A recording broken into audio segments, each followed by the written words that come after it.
Hi everyone, welcome to my channel Mamata's glitz. ಹಾಗೆ ನೋಡಿ, ಮಹಾಶಿವರಾತ್ರಿ ಹಬ್ಬದ ಹಾರ್ದಿಕ ಶುಭಾಶಯಗಳು ನಿಮಗೆಲ್ಲರಿಗೂ. ಹಾಗೆ ಇನ್ನೊಂದು ಸಂತೋಷದ ವಿಷಯ ಏನು ಅಂತಂದರೆ, ನನ್ನ ಚಾನಲ್ಲು 1000 ಸಬ್ಸ್ಕ್ರೈಬರ್ನ ನಾನು ಕಂಪ್ಲೀಟ್ ಮಾಡಿದ್ದೀನಿ.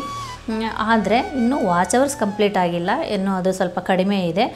ಹಾಗಾಗಿ ಹೀಗೆ ಸಪೋರ್ಟ್ ಮಾಡ್ತಾಯಿರಿ, ವಿಡಿಯೋನ ಪೂರ್ತಿಯಾಗಿ ನೋಡಿ. ಇಷ್ಟು ಜನ ಸಪೋರ್ಟ್ ಮಾಡಿದ್ದಕ್ಕೆ ನಾನು 1000 ಸಬ್ಸ್ಕ್ರೈಬರ್ನ ನಾನು ರೀಚ್ ಆಗೋಕ್ಕೆ ಸಾಧ್ಯ ಆಯಿತು. ಹಾಗಾಗಿ ಯಾರೆಲ್ಲ ನನ್ನ ಚಾನಲ್ನ ಸಬ್ಸ್ಕ್ರೈಬ್ ಮಾಡ್ಕೊಂಡಿದ್ದೀರಾ ಅವ್ರಿಗೆಲ್ಲರಿಗೂ ತುಂಬ ಹೃದಯದ ಧನ್ಯವಾದಗಳನ್ನ ಹೇಳ್ತಾ ಇದ್ದೀನಿ. ಹಾಗೆ ನೋಡಿ, ಈ ಮಹಾಶಿವರಾತ್ರಿಯಂದು ನಮ್ಮ ಮನೆಯಲ್ಲಿ ನಾವು ಹೇಗೆ ಪೂಜೆ ಮಾಡ್ತೀವಿ, ನಮ್ಮ ಇಷ್ಟಲಿಂಗನ ನಾವು ಹೇಗೆ ಪೂಜಿಸ್ತೀವಿ, ಹಾಗೆ ಶಿವರಾತ್ರಿಯಂದು ಶಿವನಿಗೆ ಇಷ್ಟವಾದ ವಸ್ತುಗಳು ಯಾವುದು, ಉಪವಾಸ ಹೇಗೆ ಮಾಡಬೇಕು, ಹಾಗೆ ಜಾಗರಣೆ, ಇದೆಲ್ಲದರ ಬಗ್ಗೆ ಮಾಹಿತಿ ಇರುತ್ತೆ. ಹಾಗಾಗಿ ವಿಡಿಯೋನ ಪೂರ್ತಿಯಾಗಿ ನೋಡಿ, ಎಲ್ಲಿಯೂ ಸ್ಕಿಪ್ ಮಾಡಬೇಡಿ. ನೋಡಿ, ಮೊದಲಿಗೆ ಪೂಜಾ ರೂಮ್ ಆಗಿರ್ಬೋದು, ಮನೆ ಆಗಿರ್ಬೋದು ಕ್ಲೀನಾಗಿ ಮಾಡಿಕೊಂಡು ತಲೆ ಸ್ನಾನ ಮಾಡಿಕೊಂಡು ರಂಗೋಲಿ ಹಾಕಿ, ಹಾಗೆ ಎಲ್ಲ ಹೂವು ದೀಪ ಎಲ್ಲನೂ ಹಾಕಿ ನಾವು ಪೂಜೆ ಮಾಡ್ಕೊಳ್ಬೇಕು. ನೋಡಿ, ನಮ್ಮ ಮನೆಯಲ್ಲಿ ನಾವು ಈ ಥರ ಪೂಜೆ ಮಾಡಿದ್ದೀವಿ. ನೋಡಿ, ಹಾಗೆ ಮುಂಜಾನೆ 5:15ರಿಂದ 6:06ವರೆಗೆ ಬ್ರಾಹ್ಮಿ ಮುಹೂರ್ತ ಅಂತಾರೆ, ನಿಮ್ಗೆ ಗೊತ್ತಿರ್ಬೋದು. ಆ ಮುಹೂರ್ತದಲ್ಲಿ ಪೂಜೆ ಮಾಡಿದ್ರೆ ತುಂಬಾ ಪ್ರಯೋಜನ ಇದೆ. ನಿಮಗೆ ಅದ್ರ ಬಗ್ಗೆ ಎಲ್ಲ ಮಾಹಿತಿ ಬೇಕಂದರೆ ಇನ್ನೊಂದು ಸಪ್ರೇಟ್ ವಿಡಿಯೋ ಮಾಡ್ತೀನಿ. ಇವತ್ತಿಗೆ ಆ ಮುಹೂರ್ತದಲ್ಲಿ ಪೂಜೆ ಮಾಡಿ ಒಳ್ಳೆಯದಾಗುತ್ತೆ. ಹಾಗೆ ನೋಡಿ, ನಾವು ಪೂಜೆ ಸ್ಟಾರ್ಟ್ ಮಾಡೋದಕ್ಕಿಂತ ಮುಂಚೆ, ಅಂದರೆ ನಮ್ಮ ಇಷ್ಟಲಿಂಗ ಪೂಜೆ ಸ್ಟಾರ್ಟ್ ಮಾಡೋದಕ್ಕಿಂತ ಮುಂಚೆ ವಿಭೂತಿ ಧರಿಸ್ಕೊಳ್ಬೇಕು. ಹಾಗೆ ನೋಡಿ, ಈ ವಿಭೂತಿ ಯಾಕೆ ಧರಿಸ್ಕೊಳ್ಬೇಕು, ಹಾಗೆ ನೋಡಿ, ನಾವು ಲಿಂಗಾಯತರು ದಿನಾಲೂ ವಿಭೂತಿ ಹಚ್ಕೊಳ್ತಾ ಇರ್ತೀವಿ, ಬೇರೆಯವರು ಎಲ್ಲ ಹಚ್ತಾರೆ, ಅದಕ್ಕೇನು ಭೇದ ಭಾವ ಇಲ್ಲ. ಅದರಲ್ಲೂ ನಾವು 3 ಬೆರಳಲ್ಲಿ 3 ಲೈನು ಯಾಕೆ ಹಚ್ಕೊಳ್ತೀವಿ, ಅದು ಸ್ವಲ್ಪ ಗೊತ್ತಿರಬೇಕಲ್ವಾ. ಈ ವಿಭೂತಿ ಶಿವನಿಗೆ ಪ್ರಿಯವಾದ ವಸ್ತು. ಹಾಗಾಗಿ ಯಾರು ಈ ವಿಭೂತಿ ಧರಿಸ್ತಾರೋ ಅವರು ಶಿವನಿಗೆ ಪ್ರಿಯವಾದವರು ಎಂದರ್ಥ. ಇನ್ನು ನಾವು 3 ಲೈನಲ್ಲೇ ವಿಭೂತಿನ ಯಾಕೆ ಹಚ್ತೀವಿ ಅನ್ನೋದಕ್ಕೆ, ಮೊದಲನೇ ಲೈನು ಏನು ಸೂಚಿಸುತ್ತಂದರೆ ಅಹಂಕಾರ ತೊಡೆದು ಹಾಕುತ್ತೆ, 2ನೇ ಲೈನು ನಮ್ಮ ಅಜ್ಞಾನವನ್ನು ದೂರ ಮಾಡುತ್ತೆ, 3ನೇ ಲೈನು ನಮ್ಮಲ್ಲಿರುವ ಕೆಟ್ಟ ಗುಣಗಳು ಹಾಗೆ ನಮ್ಮ ಪಾಪವೆಲ್ಲವೂ ನಾಶವಾಗೋದಕ್ಕೋಸ್ಕರ ನಾವು 3 ಲೈನು ಹಚ್ಕೊಳ್ತೀವಿ. ಅದ್ರದ್ದು ಸಂಕೇತ ನೋಡಿ. ಹಣೆಗೆ ವಿಭೂತಿ ಧರಿಸೋದ್ರಿಂದ ನಮ್ಮ ಹಣೆ ಬರಹನೇ ಚೇಂಜ್ ಆಗೋ ಶಕ್ತಿ ಈ ವಿಭೂತಿಗಿದೆ ಅಂತೆ. ಹಾಗಾಗಿ ನಾವು ದಿನಾಲೂ ವಿಭೂತಿ ಧರಿಸೋದು ಒಳ್ಳೆಯದು. ಮೊದಲಿಗೆ ನೋಡಿ, ನಾವು ಗಂಗೆ ಪೂಜೆ ಮಾಡ್ಕೊಳ್ಳೋಣ. ಯಾವ ಪೂಜೆ ಮಾಡೋದಕ್ಕಿಂತ ಮುಂಚೆ ನಾವು ಗಂಗೆ ಪೂಜೆ ಮಾಡಬೇಕು, ಆಮೇಲೆ ಗಣೇಶನ ಪೂಜೆ ಮಾಡಬೇಕು. ಈಗ ನೋಡಿ, ಗಂಗೆಗೆ ಪೂಜೆ ಮಾಡ್ತಾ ಇದ್ದೀವಿ. ಗಂಗೆ ಚ ಯಮುನೆ ಚ ಇವ ಗೋದಾವರಿ ಸರಸ್ವತಿ ನರ್ಮದಾ ಸಿಂಧು ಕಾವೇರಿ ಸ್ನಾನಾಯ ಕಲ್ಪಿತಂ ಅಂತ ಒಂದು ಶ್ಲೋಕ ಹೇಳಿ ಪೂಜೆ ಮಾಡಿ, ಅದಕ್ಕೆ ಅರಿಶಿಣ ಕುಂಕುಮ ಎಲ್ಲ ಹಾಕಿ ಅಕ್ಷತೆನೂ ಸಹ ಹಾಕಬೇಕು. ಹಾಗೆ ನೋಡಿ, ಹೂವು, ಒಂದು ಬಿಲ್ಪತ್ರೆ ಇಟ್ಟು ಗಂಗೆ ಪೂಜೆ ಆದಮೇಲೆ ಈಗ ನೋಡಿ, ಮೊದಲಿಗೆ ವಿಘ್ನನಾಶಕ ಗಣೇಶನಿಗೆ ಪೂಜೆ ಮಾಡೋಣ. ಗಂಗೆಯಿಂದ ಪೂಜೆ ಮಾಡಿ ಈಗ ಅರಿಶಿಣ ಕುಂಕುಮ ಹಚ್ಕೊಂಡು ಕುಂಕುಮ ಹಚ್ತಾ ಇದ್ದೀನಿ. ಈಗ ನೋಡಿ, ಹಾಗೆ ಹೂವು, ನಾವು ಯಾವುದೇ ಪೂಜೆ ಮಾಡೋದಕ್ಕೂ ಮೊದಲು ಗಣೇಶನ ಪೂಜೆ ಮಾಡ್ತೀವಲ್ವ, ಹಾಗೆ ಫಸ್ಟು ಗಣೇಶಕ್ಕೆ ಪೂಜೆ ಮಾಡ್ಕೋಬೇಕು. ಹೂವು ಹಾಗೆ ಪತ್ರೆ ಎಲ್ಲ ಏರಿಸಿ, ವಕ್ರತುಂಡ ಮಹಾಕಾಯ ಸೂರ್ಯಕೋಟಿ ಸಮಪ್ರಭಾ ನಿರ್ವಿಘ್ನಂ ಕುರುಮೇ ದೇವ ಸರ್ವ ಕಾರ್ಯೇಷು ಸರ್ವದಾ ಅಂತ ಬೇಡ್ಕೊಂಡು, ಯಾವುದೇ ಪೂಜೆ ಮಾಡಲಿ ನಿರ್ವಿಘ್ನವಾಗಿ ನೆರವೇರಲಿ ಅಂತ ವಿಘ್ನೇಶ್ವರನ ಕೈ ಮುಗಿದು ನಾವು ಶಿವಲಿಂಗನ ಪೂಜೆ ಮಾಡೋಣ. ಈಗ ಫಸ್ಟು ನೀರಿಂದ ಶುದ್ಧೋದಕ ಸ್ನಾನ ಮಾಡಿಸ್ಬೇಕು ಶಿವನಿಗೆ, ಶಿವಲಿಂಗಕ್ಕೆ. ನೋಡಿ, ಈ ಥರ ನೀರು ಹಾಕಿ, ಆಮೇಲೆ ಇದು ಪಂಚಾಮೃತ ಅಭಿಷೇಕ ಮಾಡಬೇಕು. ಹಾಗಾಗಿ ಫಸ್ಟು ನೀರಿಂದ ನಾವು ಅಭಿಷೇಕ ಮಾಡಿ, ಆಮೇಲೆ ಈ ಅಭಿಷೇಕದ ಬಗ್ಗೆ ಹೆಚ್ಚಾಗಿ ನಾನು ಏನೂ ಹೇಳೋದಿಲ್ಲ, ಯಾಕಂದರೆ ಹಬ್ಬಗಳಲ್ಲಿ ವಿಶೇಷ ದಿನಗಳಲ್ಲಿ ನಾವು ಮನೇಲಿ ಮಾಡ್ತೀವಿ ಪಂಚಾಮೃತ ಅಭಿಷೇಕ. ಹಾಗೆ ನಾನು ನೆಕ್ಸ್ಟು ಎಲ್ಲ ತಿಳಿಸ್ಕೊಂತ ಹೋಗ್ತಾ ಇರ್ತೀನಿ. ಅಭಿಷೇಕ ಮಾಡ್ತಾ ಮಾಡ್ತಾ ಬಿಲ್ಪತ್ರೆ ಬಗ್ಗೆ, ಶಿವನಿಗೆ ಏನೇನು ಇಷ್ಟವಾದ ವಸ್ತುಗಳು ಅಂತ ನಾನು ಹೇಳ್ತಾ ಹೋಗ್ತೀನಿ, ಹಾಗೆ ಅಭಿಷೇಕ ಮಾಡ್ತಾ ಇರ್ತೀನಿ. ಫಸ್ಟಿಗೆ ಭಸ್ಮದ ಬಗ್ಗೆ ಹೇಳಿದೆ, ಅಂದರೆ ವಿಭೂತಿದ ಬಗ್ಗೆ ಹೇಳಿದೆ. ಈಗ ಬಿಲ್ವಪತ್ರೆ, ಶಿವನ ಪೂಜೆ ಇಲ್ಲದೆ ಅಂದರೆ ಬಿಲ್ವ ಪತ್ರೆ ಇಲ್ಲದೆ ಶಿವನ ಪೂಜೆನೇ ಇಲ್ಲ. ನಿಮ್ಮ ಹತ್ರ ಏನೇ ಇಲ್ಲ ಅಂದರೂ ಸಹ ಅಟ್ಲೀಸ್ಟ್ ಒಂದು ಬಿಲ್ವ ಪತ್ರೆ ಇಟ್ಟು ಓಂ ನಮಃ ಶಿವಾಯ ಅಂತಂದರೆ ಸಾಕು, ಶಿವ ಪ್ರಸನ್ನ ಆಗ್ತಾನೆ. ಅಷ್ಟು ಶಿವನಿಗೆ ಪ್ರಿಯವಾದದ್ದು. ಇದು 3 ದಳ ಇರೋದ್ರಿಂದ ಇದು ಬ್ರಹ್ಮ ವಿಷ್ಣು ಶಿವ ಸಂಕೇತ ಅಂತ ಸಹ ಹೇಳ್ತಾರೆ. ಅಂದರೆ ಬಿಲ್ವಪತ್ರೆ 3 ಎಲೆ ಇರುತ್ತಲ್ವ, ಶಿವನ 3 ಕಣ್ಣು ಅಂತ ಸಹ ಪ್ರತೀಕ ಅಂತ ಸಹ ಹೇಳ್ತಾರೆ ಆ ಥರ. ಆಮೇಲೆ ಇದು ಆರೋಗ್ಯಕ್ಕೂ ಸಹ ತುಂಬ ಒಳ್ಳೆಯದು. ಮನೆಯಲ್ಲಿ ಇದ್ದರೆ ಬಿಲ್ಪತ್ರೆ ಬೇಕಿಲ್ಲ ಆಸ್ಪತ್ರೆ ಅಂತ ಒಂದು ನಾಣ್ಣುಡಿನೇ ಇದೆ. ಹಾಗಾಗಿ ಇಷ್ಟು ಔಷಧ ಗುಣ ಹೊಂದಿದೆ. ಹಾಗೆ ಶಿವನಿಗೂ ಸಹ ಪ್ರಿಯವಾದದ್ದು. ಹಾಗಾಗಿ ಬಿಲ್ವಪತ್ರೆ ಅಭಿಷೇಕ ಮಾಡಿದರೆ ಶಿವನಿಗೆ ತುಂಬ ಇಷ್ಟ ಆಗಿ ಪ್ರಸನ್ನ ಆಗ್ತಾನೆ. ಅಂದರೆ ನಮಗೆ ಕೇಳಿದ್ದು ನಮ್ಮ ಇಷ್ಟಾರ್ಥ ಎಲ್ಲ ನೆರವೇರುತ್ತೆ ಅನ್ನೋದೊಂದು ಪ್ರತೀತಿ ಇದೆ. ಹಾಗೆ ನೋಡಿ, ಇದರಿಂದ ನಮ್ಮ ಪಾಪ ನಾಶ ಸಹ ಆಗುತ್ತೆ ಬಿಲ್ವಪತ್ರೆ ಸಮರ್ಪಣೆ ಮಾಡೋದ್ರಿಂದ ಶಿವನಿಗೆ. ನೋಡಿ, ಫಸ್ಟ್ ನಾನು ಹಾಲು ಹಾಕಿದ್ವಿ, ಮೊಸರು, ತುಪ್ಪ, ಈಗ ಜೇನುತುಪ್ಪ ಅಭಿಷೇಕ ಮಾಡ್ತಾ ಇರೋದು. ಒಂದೊಂದಾಗಿ ಈ ಥರ ಅಭಿಷೇಕ ಮಾಡಬೇಕು ಶಿವನಿಗೆ. ಆಮೇಲೆ ಯಾವಾಗಲೂ ನೋಡಿ, ಶಿವ ಅಭಿಷೇಕ ಪ್ರಿಯ, ವಿಷ್ಣು ಅಲಂಕಾರ ಪ್ರಿಯ ಅಂತ ಹೇಳ್ತಾರೆ. ಶಿವನಿಗೆ ಯಾವುದೇ ಅಲಂಕಾರ ಇಲ್ಲ. ಅವನಿಗೆ ಏನಿದ್ರು ಅಭಿಷೇಕ, ಒಂದು ಬಿಲ್ವಪತ್ರೆ, ಆಮೇಲೆ ಹೂವು, ತುಂಬೆ ಹೂವು, ಅದರಲ್ಲೇ ಈ ಥರ ತುಂಬ ಇಷ್ಟ ಶಿವನಿಗೆ. ಈಗ ನೋಡಿ, ಸಕ್ಕರೆ ಅಭಿಷೇಕ ಮಾಡ್ತಾ ಇರೋದು. ನೆಕ್ಸ್ಟ್ ನೋಡಿ, ನಾನು ಅಲ್ಲೇ ನಿಮ್ಗೆ ಕಾಣಿಸ್ತಿರ್ಬೋದು ರುದ್ರಾಕ್ಷಿ. ಈಗ ರುದ್ರಾಕ್ಷಿ ಬಗ್ಗೆ ಹೇಳ್ತೀನಿ. ರುದ್ರಾಕ್ಷಿ ಇದು ರುದ್ರನ ಕಣ್ಣಿಂದ ಬಂದ ಆನಂದ ಬಾಷ್ಪವನೇ ರುದ್ರಾಕ್ಷಿ ಮರ ಆಯಿತು ಅಂತ ಪುರಾಣದಲ್ಲಿ ಹೇಳ್ತಾರೆ. ರುದ್ರಾಕ್ಷಿಯನ್ನು ಕೊರಳಲ್ಲಿ ಮಾಲೆಯಾಗಿ ಧರಿಸ್ತಾರೆ, ಜಪಮಾಲೆಯಾಗಿ ಸಹ ಉಪಯೋಗಿಸ್ತಾರೆ. ಈ ರುದ್ರಾಕ್ಷಿ ಧರಿಸೋದಕ್ಕೆ ಯಾವುದೇ ಜಾತಿ ಧರ್ಮ ಇಲ್ಲ, ಯಾರು ಬೇಕಾದರೂ, ಹಾಗೆ ಲಿಂಗ ಭೇದ ಸಹ ಇಲ್ಲ, ಯಾರು ಬೇಕಾದರೂ ಧರಿಸ್ಬೋದು. ತುಂಬ ವಿಶೇಷವಾದಂಥದ್ದು. ಅದರಲ್ಲಿ ಏಕಮುಖ, ಆಮೇಲೆ ದ್ವಿಮುಖ, ತ್ರಿಮುಖ, ಅಂದರೆ ರುದ್ರಾಕ್ಷಿಗೆ ಮುಖಗಳಿರುತ್ತೆ.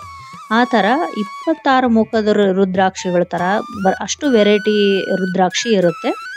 ಅದು ಅದರಲ್ಲಿ 16 ಮಾತ್ರ ನಾವು ಧರಿಸೋಕ್ಕೆ ಸೂಕ್ತವಾಗಿರೋ ರುದ್ರಾಕ್ಷಿ ಅಂತ ಹೇಳ್ತಾರೆ.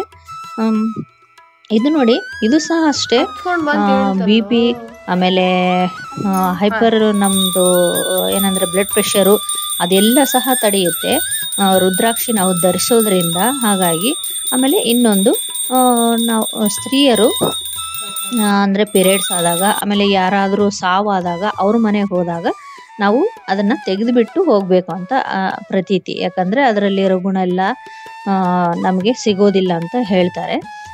ಈಗ ನೋಡಿ, ಅಭಿಷೇಕ ಎಲ್ಲ ಆಯಿತು. ನಾನು ಹಣ್ಣಿಂದು ಆಮೇಲೆ ಡ್ರೈ ಫ್ರೂಟ್ಸ್ದು ಎಲ್ಲನೂ ಅಭಿಷೇಕ ಮಾಡಿದ್ದೀನಿ. ಒಂದು ಹೂವು ಬಿಲ್ವಪತ್ರೆ ಇಟ್ಟು ಆರತಿ ಮಾಡಬೇಕು, ಆವಾಗ ನಮ್ಮ ಅಭಿಷೇಕ ಪೂರ್ತಿ ಆಗುತ್ತೆ. ಈಗ ನೋಡಿ, ಅದನ್ನೆಲ್ಲನೂ ಒಂದು ಬೌಲಲ್ಲಿ ಎತ್ತಿಟ್ಕೊಂಡು ಈಗ ಮತ್ತೆ ನೀರಿಂದ ಮತ್ತೆ ಶುದ್ಧೀಕರಿಸಿ ಲಿಂಗನ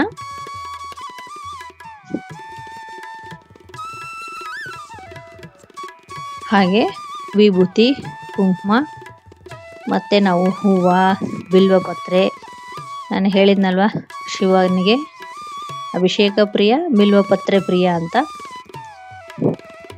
ಬಿಲ್ವಪತ್ರೆ ಹೇರಿಸಿ ಎಲ್ಲನೂ ನಾನು ಪೂಜೆ ಮಾಡ್ತಾ ನಿಮಗೆ ಹಾಗೆ ಶಿವನಿಗೆ ಯಾವೆಲ್ಲ ಹೂಗಳು ಇಷ್ಟ ಅಂತ ನಾನು ಹೇಳ್ತೀನಿ. ಮೊದಲನೇದಾಗಿ ತುಂಬೆ ಹೂವು ಅಂದರೆ ಅದಕ್ಕೆ ತುಂಬಾ ಇಷ್ಟ. ಅದ್ರ ಜೊತೆಗೆ ಇನ್ನೂ ಯಾವ್ಯಾವ ಹೂವು ಶಿವನಿಗೆ ಪ್ರಿಯವಾದದ್ದು ಅಂತ ನಾನು ತಿಳಿಸ್ಕೊಡ್ತೀನಿ.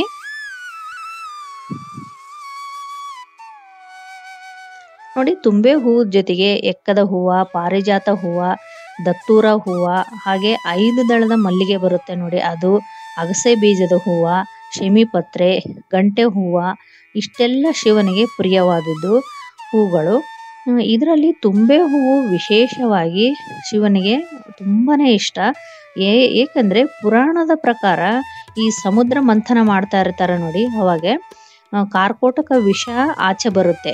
ಅವಾಗೆಲ್ಲ ದೇವಾನ ದೇವತೆಗಳು ಆತಂಕಕ್ಕೊಳಗಾಗ್ತಾರೆ. ಈ ವಿಷ ಎಲ್ಲರಿಗೂ ಹರಡ್ಕೊಂಡ್ರೆ ಏನಾಗುತ್ತೆ ಅಂತ ಆತಂಕೊಂಡಾಗ ಶಿವ ಬಂದ್ಬಿಟ್ಟು ಆ ವಿಷನೆಲ್ಲ ಸೇವಿಸ್ತಾನೆ ಶಿವ. ಹಾಗೇನಾಗುತ್ತೆ, ದೇಹಲ್ಲ ಎಲ್ಲ ವಿಷ ಸೇರ್ಕೊಂಡ್ಬಿಡುತ್ತೆ ಅಂತ ತಾಯಿ ಪಾರ್ವತಿ ದೇವಿ ಏನು ಮಾಡ್ತಾಳೆ, ಈ ತುಂಬೆ ಹೂವು ಮತ್ತು ಎಲೆ ಅದರದ್ದು ರಸದಿಂದ ಔಷಧಿ ತಯಾರಿಸಿ ಶಿವನಿಗೆ ಕುಡಿಲಿಕ್ಕೆ ಕೊಡ್ತಾಳೆ.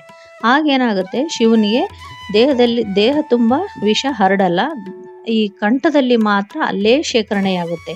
ಹಾಗಾಗಿ ವಿಷಕಂಠ ಅಂತ ಹೆಸರು ಬರುತ್ತೆ ಅವತ್ತಿಂದ ಶಿವನಿಗೆ.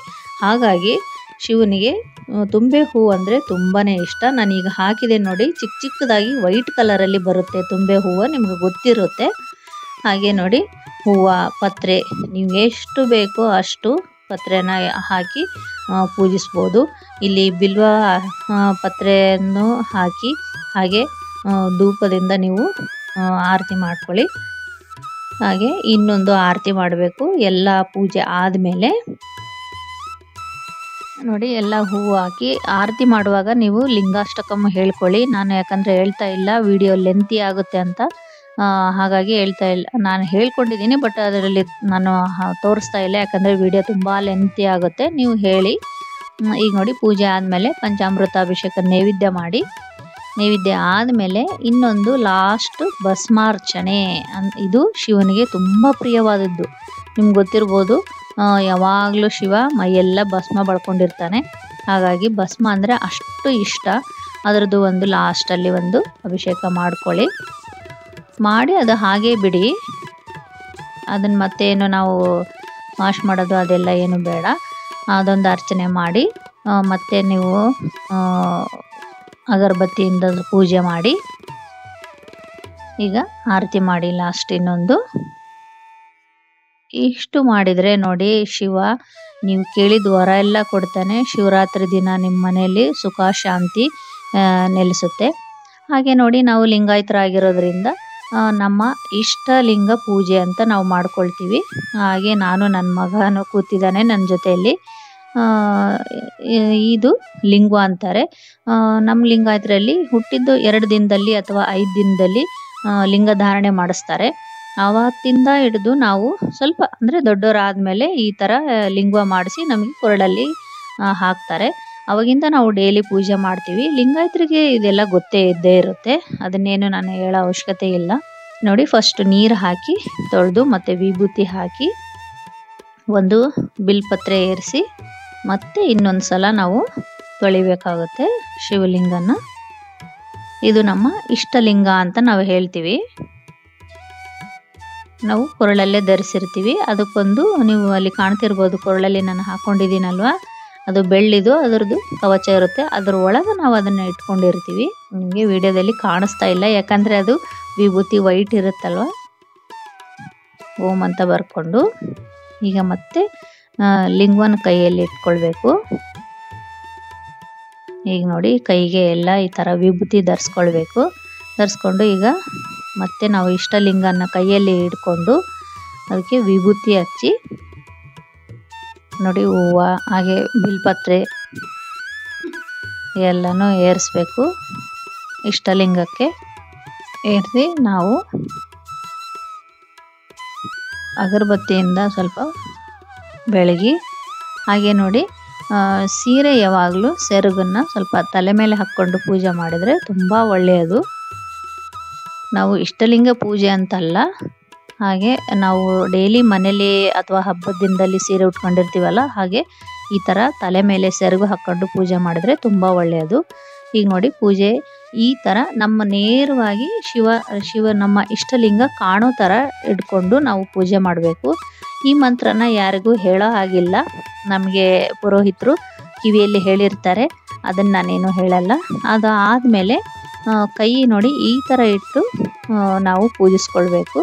ನಮಸ್ಕಾರ ಮಾಡಿಕೊಂಡು ನಾವೇನು ಅದೆಲ್ಲ ಏನು ಏರಿಸಿರ್ತೀವಲ್ವ ಹೂವು ಪತ್ರೆ ಅದೆಲ್ಲ ಕೆಳಗಿಳಿಸಿ